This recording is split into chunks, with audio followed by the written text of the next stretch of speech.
رسول اللہ صلی اللہ علیہ وآلہ وسلم نے فرمایا، سبحان اللہ والحمد للہ ولا الہ الا اللہ واللہ اکبر پڑھ لینا مجھے پوری کائنات کے مل جانے سے زیادہ پسند ہے۔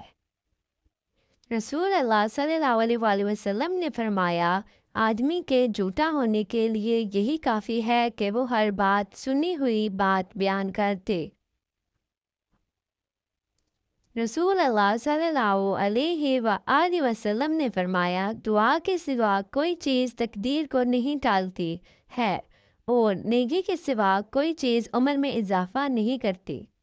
رسول اللہ صلی اللہ علیہ وآلہ وسلم نے فرمایا، تمہارا رب اپنے بندے کی اس بات سے خوش ہوتا ہے جب وہ کہتا ہے کہ اے اللہ میرے گناہ بخش دے، کیونکہ تیرے سوا کوئی اور ذات نہیں ہے جو گناہوں کو معاف کر سکے۔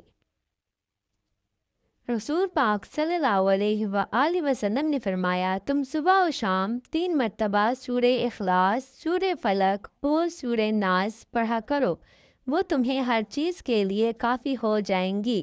رسول اللہ صلی اللہ علیہ وآلہ وسلم نے فرمایا، بندہ جب تک نماز میں ہوتا ہے اس کے سر پر نیکی کی بارش ہوتی ہے۔